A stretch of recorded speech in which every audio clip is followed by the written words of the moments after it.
persons refusing to cooperate and publicly saying so.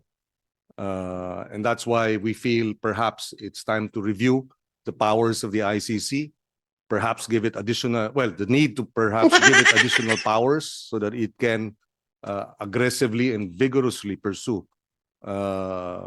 its investigation without unacceptable public pronouncements from those who are or being directly involved or being accused of massive corruption. At sinasabing ikulong na yan, mga kurakot.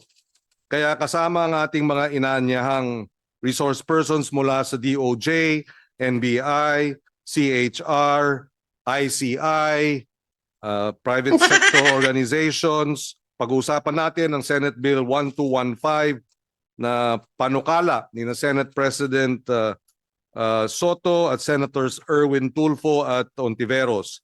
Nilalayon nito ang magtatag ng isang Independent People's Commission or IPC, isang permanente at non-partisan na ahensya ng pamahalaan na nakatuon lamang sa pagsisiyasat ng katiwalian at mga anomalya sa mga proyekto sa infrastruktura ng pamahalaan. Heto nga ho ang pag-uusapan natin ngayon mga ka-reaction update. Meron na naman pong isinusulong itong si Wambol University, si Kiko Pangilinan, si Hontivirus, yung mga alam nyo na mga trapo sa Senado. Gusto na naman po na magtatag ng another kamukha ng ICI, isang independent naman para daw sa mga tao. Ito ang ICI, binanatan ni Senator Marcoleta. Sinabi, independent kayo pero ang dami nyong gusto. Ang dami nyong hinihinging tulong. Unang-una sa lahat, kaya nga tinawag kayong ICI, sinabi ni Senator Marcoleta, mga ka-update, kailangang maging depende lang kayo sa sarili nyo. Hindi kayo humihingi kasi nga independent Ginawa ng Marcos Jr. administration yan. Tapos, another na naman. May itatatag naman po silang kamukha ng ICI. Ano yan? Budget na naman. Kakaltasan nyo na naman etong mga tax. Diba? Kung ano-ano ho yung mga ginagawa nila. Nung nakaraan pa ho ito si Kiko Matching, mga ka-update. Nung isang araw meron pong hearing dyan. Binabalik na naman po nila yung past administration, yung kay Pangulong Duterte. Kaya maraming galit dito kay Kiko Matching. Lahat ho ng mga katiwalian na nangyayari ngayon, kung nga katulad ho niyan, yung mga ICI, yung itatatag na naman nilang kamukha ng ICI, mga ka-update pag nagkamali ho sila, ibibintang, isisisi ho nila sa past administration. Kaya mahirap hong gumalaw ang mga ito. Pag sila ho'y gumagalaw, lagi hong nakabuntok. Lagi hong nakasisi kay Pangulong Duterte. Iniisa-isa na nga ho sila Etong si Trililing, di ba? Nagsampa ng kaso kay Senator Bongo, kahit kay Pangulong Duterte. Iniisa-isa ho sila. Papadala daw ho sa ICC Senator Bongo at saka si Senator Bato de la Rosa. Ganyan po sila. Binabanatan ho nila. Etong si Trililing kasi mga kabit, kung nasaan ho yung pera, nandoon siya. Hindi ho kasi matanggap ni si Trililing.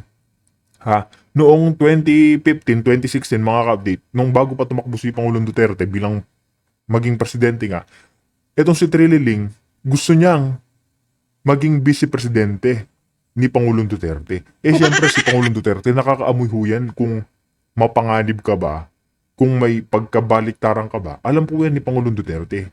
Tinanggihan niya si Trililing kaya hanggang ngayon masakit ho yung loob niya.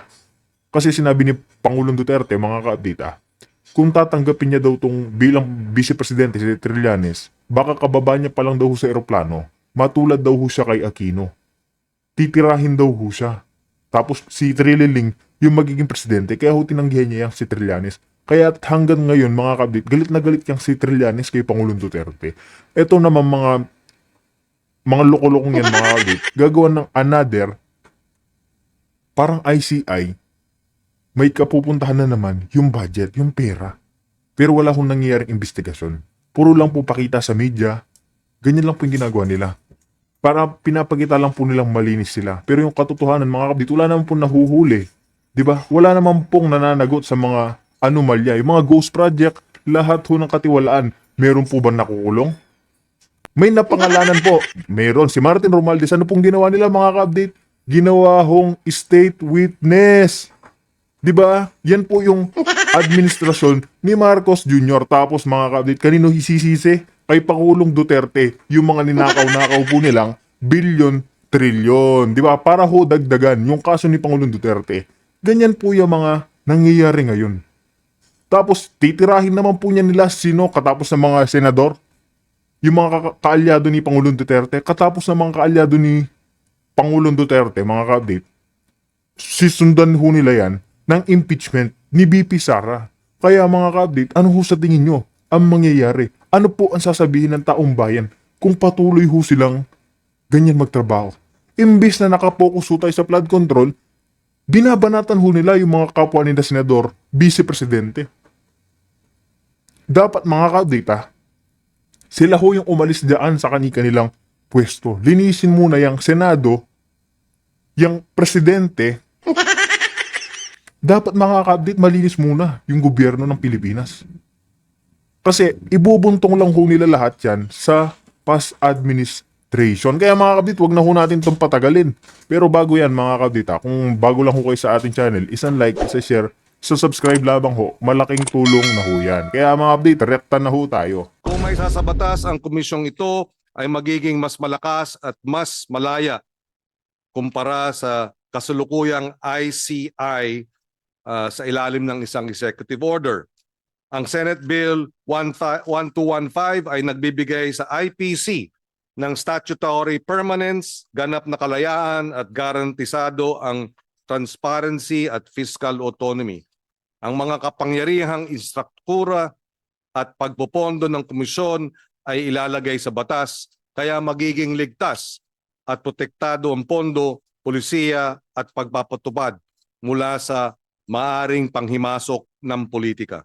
Sa klaw ng jurisdiksyon ng IPC, ang lahat ng proyektong pang-infrastructure, national o local man, sisiguraduhin ang pananagutan sa mga proyekto tulad ng edukasyon, agrikultura, flood control, disaster resilience at iba pa. Ito mga kabdita, ano-ano na naman po bang edukasyon na sinasabi nitong si Kiko Matching na kanilang isusulong? Unang-una sa lahat ngayon, ilan ba yung napagawang classroom ni Marcos Jr.? Hindi nga ho umabot ng 1,000 Si Pangulong Duterte mga kabdita, isang taon pa lang umabot na ng 23,000 classroom. Yan po yung totoong may edukasyon. Di ba? Kaya kung kahit na anong sulong ng mga ito mga kabdita, hanggang salita lang ho sila. Wala ho silang napapatunayan. Ang posisyon nito ay may 5 miyembro na magkakasamang hihirangin ng Kongreso at ng Hudikatura para tiyak ang kalayaan mula sa executive. Ang bawat pagsisiyasat ay dapat makumpleto sa loob lamang ng 60 araw at ang mga natuklasan ay may sa publiko sa loob ng 30 araw. Dahil ang pagkaantala ng katotohanan ay pagkait ng hustisya. Truth delayed is justice denied. Ayon, binabago ng Senate Bill 1215 ang isang pansamantalang ahensya na pinamumunuan ng executive tungo sa isang institusyon na permanente, independyente, may pananagutan sa publiko. Dahil sa pamamahala, ang ibig sabihin ng pagiging bukas o transparent ay gumagana ang katarungan, merong functional justice. Hinihiling natin sa Pangulo na rin na i-certify as urgent itong panukalang batas na ito. With that, may we know if the Senate President has an opening statement? Thank you. Thank you, Mr. Chairman. This will be very quick. First, I wish to thank you, Senator Francis Pangilinan, the Chairman of the Committee on Justice, for the hearing that you have called, and particularly during the organizational meeting of your committee. So thank you and congratulations for that. And then I would like to address and thank our distinguished resource persons who are with us this morning. Thank you very much for your presence. Perhaps we will ask the the committee secretary to introduce them later. But because of the swift filing that I wanted to do for Senate Bill 1215. They were creating the Independent People's Commission. I failed, perhaps not failed is the word. I did not realize that there were the other necessities that should be included in the bill. So therefore, with that as an opening, may I include into your records, Mr. Chairman, these provisions that I hope you will include in the bill after you ready study and sponsor it. First is the availability of the hearings to the public of the IPC. Now, due to the public clamor for transparency, of course, and accountability, the hearings must be available to the public. So it's subject to the executive or closed-door hearings and sessions. And then second is the grant of powers to strengthen Section 4 of the EO 94/2025 so that penalty will be applicable to private individuals. All right. And then an authority or personality to file cases before the proper courts or agency. They must be given that power. And a power to recommend witness for a witness protection program. And fifth, the recommend or request the freezing of assets. They be given that power. And then recommend the immediate preventive suspension of suspects in government agencies. And perhaps lastly, to recommend they be able to recommend the whole departure order or other remedies to limit the travel abroad of these personalities who will be investigated. And again, this Independent People's Commission that we would like to push for, Your Honor, Mr. Chairman, and our resource persons, is not limited to infrastructure. It is encompassing. It will include everything. Everything that would need investigation of the people in the different sectors of government. So with that, thank you, Senator Pangilinan. Thank you very much to everybody. Thank you. Good afternoon. Thank you very much to the Senate President. May we now request the committee secretary to place on record the presence of our resource persons in this hearing this afternoon. Yes, Mr. Chairman. Mapagpalang hapon po sa ating lahat, Honorable Senate President, Mr. Chairman. For the Department of Justice, they are represented today by Chief State Counsel Dennis Arvin L. Chan. Sir. No need to stand up, just you may raise your hand or just acknowledge the chair. Thank you. Also with the DOJ is General Katapang and ASEC Al Pereiras from the Bureau of Customs. From the Commission on Human Rights, we have Chairperson Richard P. Palpal-Latok, and with him is Attorney Gemma Parohinog. From the Department of Public Works and Highways, they are represented today by ASEC Melody Villar. She is the incoming Assistant Secretary for Legal Service. From the DBM, we have Attorney Tricia M. Baraan from the Budget Information and Legislative Service. Likewise, Mr. Chair, we have Honorable Retired Chief Justice Renato Puno in our panel today, as well as Honorable former Senator Franklin M. Drilon. Good afternoon, sir. Former Senate President, sir. Good afternoon. From the Independent Commission for Infrastructure, ICI, we have the Chairperson, Retired Justice, Honorable Justice Andres B. Reyes Jr., sir. And he is likewise joined by the member of the ICI, former Secretary Rogelio L. Singson. From the People's Budget Coalition, we have the co-convener, Professor Kenneth Abante. And from the Makati Business Club, Chairman Edgar Ochua is represented by their Executive Director, Mr. Rafael G. Ongpin. We have sent, for the record, Mr. Chairman, we sent an invitation to the Management Association of the Philippines, but they sent their regrets for because of a conflict of schedule. That is all, Mr. Chairman. Good afternoon. Thank you, Attorney Martel. We can now proceed. But before we ask for whether or not our resource persons will deliver their opening statements, just one quick interjection here. One of the reasons why we felt the need to conduct this hearing immediately, it was in part prompted by the news item wherein the spouses Discaya publicly said they will no longer cooperate with the ICI. That Unang-una sa lahat, Kiko Matching, paano na makikipag-cooperate yung mag-asawang Diskaya, wala naman silang witness protection program. Isa pa, sino ba nakaluklok na ombudsman? Yung kumakatay sa kanila, si Boying Remula. Nung hindi pa nakaluklok itong si Ping Lacson dyan, nung si Senator Marcoleta pa, binibigyan niya lang naman ng witness protection program yung mag-asawang yan para nga mahuli yung malaking isda. Wala naman daw problemang bayaran yung mga nakuha nilang pera. Kaso, kailangan may resibo kung sino-sino pa isangkot. Hindi basta-basta kasi yan. Imbestigahan. Hindi yan madalian. Pero nung ginawa nyo, pinalitan nyo ng Ping Lacson. Diba? Kaya ngayon nagugulo kayo. O ginagawa nyo lang yan para ilihis yung issue. sort of troubled this representation because given the enormity and the huge how do you call it, controversy surrounding the biggest, largest corruption scandal in the country's history, you have persons refusing to cooperate and publicly saying so.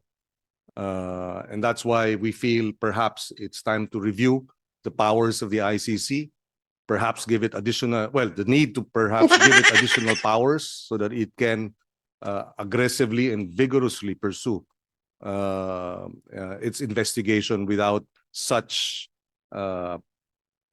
unacceptable public pronouncements from those who may be, who are or being directly involved or being accused of massive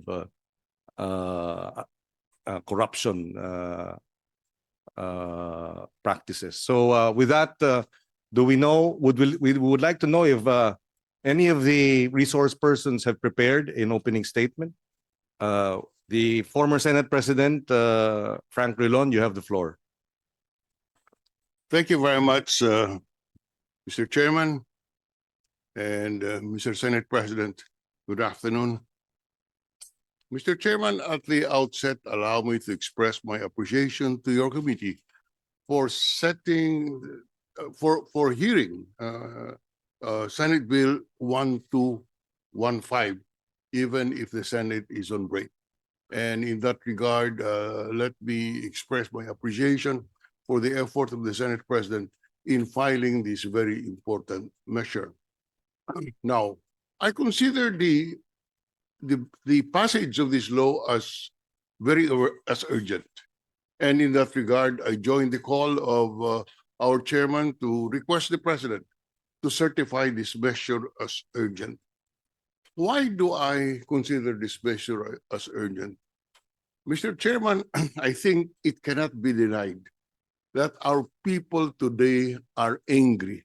They are angry because of what they see to be the massive corruption in government. Mr. Chairman, I was in the Senate for 24 years and in the Executive Department for 9 years. I have never seen a corruption of this magnitude during the 34 years that I was in public service.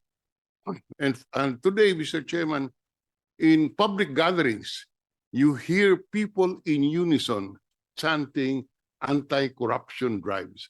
Last Sunday, I was in the La Salle UP game and basketball game, and for the first time, I see the two cheering squads of these rival universities cheering one chant. Ikulong ang kurakot. Ikulong na yan. And this is a reflection of how our people feel today. And often the question is asked, how did we get here? How did we get to witness such massive corruption in our midst?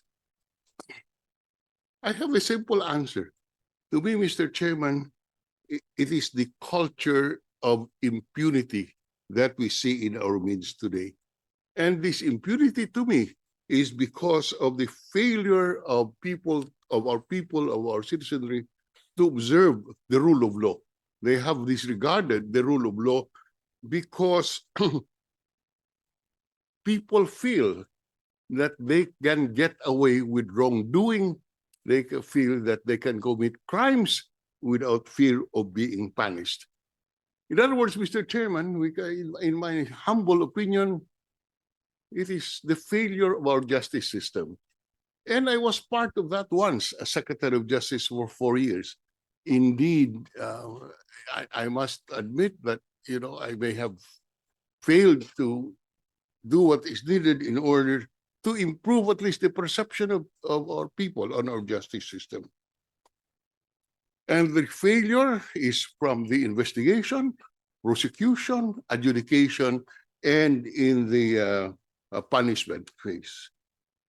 There is a failure of our institutions to enforce compliance with the law. And therefore, we see the impunity that we see today in our society.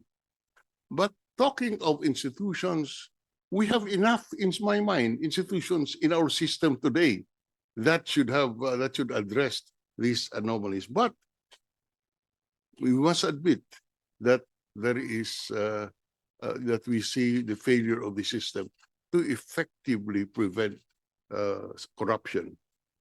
The ombudsman, under the Constitution, has the mandate to punish and prevent these anomalies. This is a constitutional power. But today, we need this body being proposed by the Senate President in his bill because of the unrest that we feel in our midst and the need to restore the faith of our people in our democratic system of government. My submission, Mr. Chairman, is that this commission should not be a new body that will be perpetually funded and existed. We have enough institutions in our democracy. In my view, we have to strengthen them. But in the meantime, let us have this ad hoc body in order to restore the faith of our people in our justice system and mollify the people, make them believe that democracy is still the best system for our governance. We therefore urge the chairman and the committee to immediately report to plenary the bill of the Senate President after this committee hearing, and that it be calendared for debates in the Senate before the Senate tackles the national budget. We urge the President, and I join the call of the chairman, to certify the same as urgent. Mr. President, there are precedents to the creation of the ICI. There are precedents. Recall, the most famous, of course, is the Agrava Commission, which was formed in 1986. And you have the Davide Commission, the Feliciano Commission. All of these, Mr. President, were fact-finding bodies, the same as what is envisioned in Senate Bill 1252, because it is consistent with the Constitution that this body be created to be given fact-finding powers. And all of these bodies before, whose existence were challenged in the court, were all sustained to be constitutional, except for the Truth Commission. And the Truth Commission was decreed by the Supreme Court as unconstitutional because of the Equal Protection Clause, when the EO itself said that it shall cover only investigations of anomalies of the past administration. That was considered as violative of the Equal Protection Clause. I have other comments on the other parts of the bill, Mr. Chairman, but I will end this opening statement with an acknowledgement of my appreciation to the committee for setting this early. We reiterate our call that this be given top priority by the Senate leadership. And once more, allow me to express, I think I would echo the appreciation of our people on the effort of the Senate President to file this bill. Thank you very much, Mr. President. Thank you very much, Senate President Drilon. Would members of the ICC, would the ICI, would you have an opening? Oh, does former Chief Justice Puno have an opening statement? You have the floor, sir.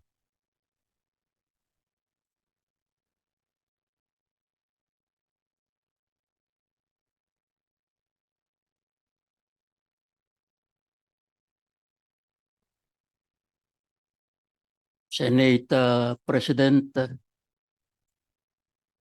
I like to think that your preliminary statements eloquently express the necessity for the filing of this bill, and more importantly, its enactment without any unnecessary delay.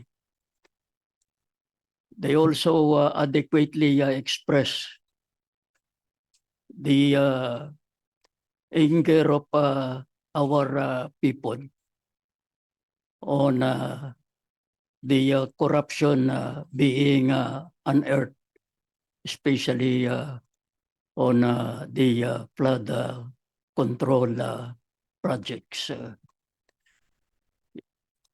Likewise, your statements perfectly echo the unanimous opinion of all sectors of our society, the upper class, the middle class, the poor class, the academe, the civic organization, and the churches on the imperative need for the passage of this bill.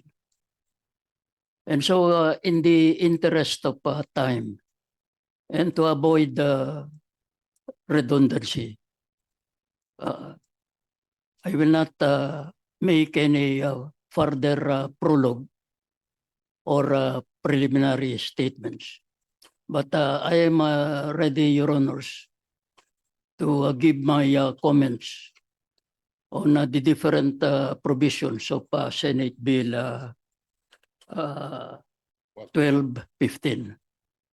Thank you, Your Honors. Thank you, Chief Justice Puno. Ayun nga mga kabdito, meron ho tayo ngang demokrasya, pero pag nagsalita ka dito against sa gobyerno, sa mga katiwalian ho nila, sinusunggaban ho nila, pinapatahimik ho nila.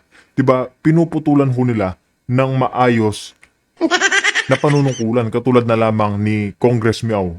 Tinanggal na ho siya bilang reservist ng AFP. O diba, nagsasalita lang ho siya patungkol sa mga korap na gobyerno, korap na opisyal, korap na politiko. Pero ganyan po, yung panggigipit nila sa atin. Mga kabdit, sang-ayon po ba kayo sa isinusulong na naman nilang ICP na kamukhang kamuka ng ICI, another independent? Kaya mga kabdit, i-comment nyo po yan sa ating comment section at ating pag-usapan. Kaya dito na rin po natin tatapusin ang ating reaction video.